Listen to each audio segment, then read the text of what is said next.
Bouillon blanc, Verbascum thapsus scrofulariacea. Le bouillon blanc, appelé aussi molène, bouillon jaune, bonhomme, oreille de loup, herbe de Saint-Fiacre, etc., croît un peu partout dans les terrains incultes plutôt secs, où il élève très haut jusqu'à 2 mètres son bel épi de fleurs jaunes, assez grande à 5 sépales et à 5 pétales, un peu réunis à la base, portant 5 étamines dont 3 sont munies sur leur filet de poils laineux. Ces fleurs sont serrées sur une tige rigide qu'enveloppent dans le bas de grandes feuilles épaisses et très velues laineuses. Les supérieures se prolongent sur la tige en rubans nommés ailes. Il existe en France 15 espèces de molènes qui ont à peu près les mêmes propriétés. Certaines sont proches du bouillon blanc et n'en diffèrent que par des détails secondaires. Ainsi le beau Verbascum phlomoïde, souvent confondu avec lui et qui s'en distingue par des fleurs 2 fois plus grandes. Toutes les espèces s'hybrident facilement entre elles et font du genre Verbascum un casse-tête pour le botaniste. L'herboriste, heureusement, n'a cure de ces subtilités. On récolte les corolles qui se détachent fort aisément en évitant de les froisser dès l'épanouissement à partir de juin et à mesure qu'elles s'ouvrent pendant tout l'été. Il faut les sécher très rapidement dans un lieu chaud, sec et bien aéré, après les avoir étendues en couches minces sur une toile.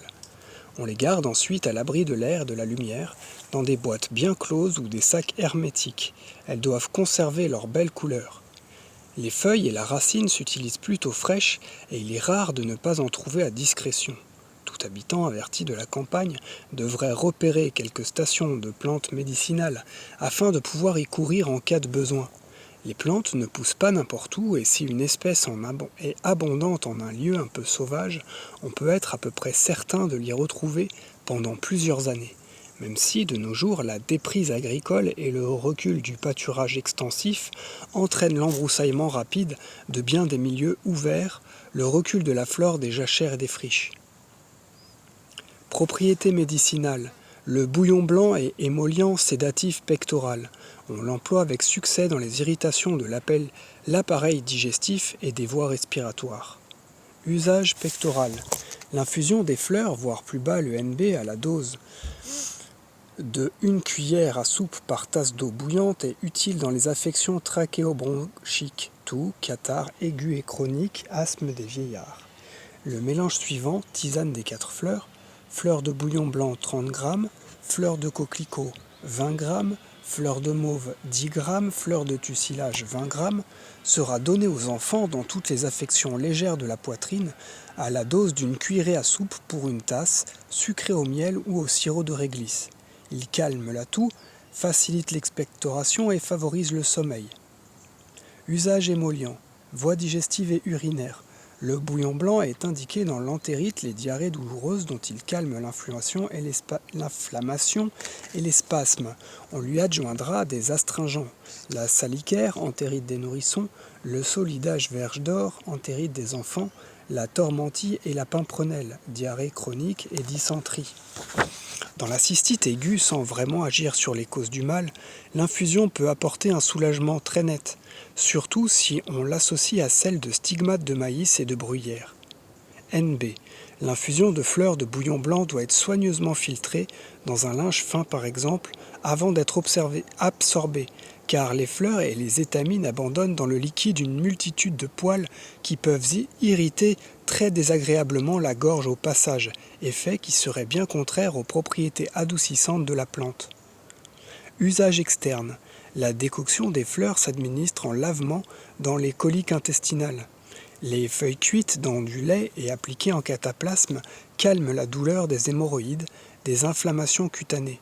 Elles font aussi mûrir les furoncles et les panaris. Le lait où l'on fait bouillir une poignée de feuilles des rosettes hivernales guérit en quelques jours engelures et gerçures des mains. Les y tremper un certain temps matin et soir, à employer tiède. Le bouillon blanc, usage divers, pardon. Le bouillon blanc est surtout l'espèce Verbascum phlomoïde, aux grandes feuilles, aux grandes fleurs jaune pâle, est une belle plante ornementale qui mérite d'être plantée par petits groupes dans les jardins paysagers. Elle peut aussi figurer dans les rocailles en compagnie des digitales où ses feuilles de premières années feront des rosettes argentées. Il faut semer au printemps les graines récoltées à la fin de l'été dans les fruits Capsules les plus gros et les plus mûrs sur un terrain meuble, bien uni, bien damé et ratissé. On sème clair à la volée, puis en dame à nouveau, et l'on recouvre d'un léger paillis pour éviter le dérangement des graines par la pluie et les arrosages. Jusqu'au moment où les plants ont acquis une certaine robustesse, on arrose régulièrement. La mise en place se fait fin août, début septembre, dans un sol bien drainé, profond, fertile et meuble.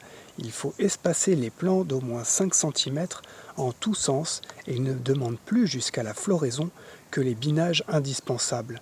La rosette persiste tout l'hiver et l'été suivant, vous voyez jaillir une belle hampe couverte de fleurs dorées. Bosc dit avec raison que le bouillon blanc est une plante qui ne devrait pas être négligée des cultivateurs. Elle est en effet souvent fort commune dans les friches et pourrait augmenter la masse des composts récoltés avant la maturité des graines. Les capsules mûres, broyées avec leurs graines, sont toxiques pour les poissons. Les braconniers s'en servaient, ainsi que du suc de la plante fraîche, pour pêcher en eau dormante. On a fumé les feuilles sèches des molènes en guise de tabac.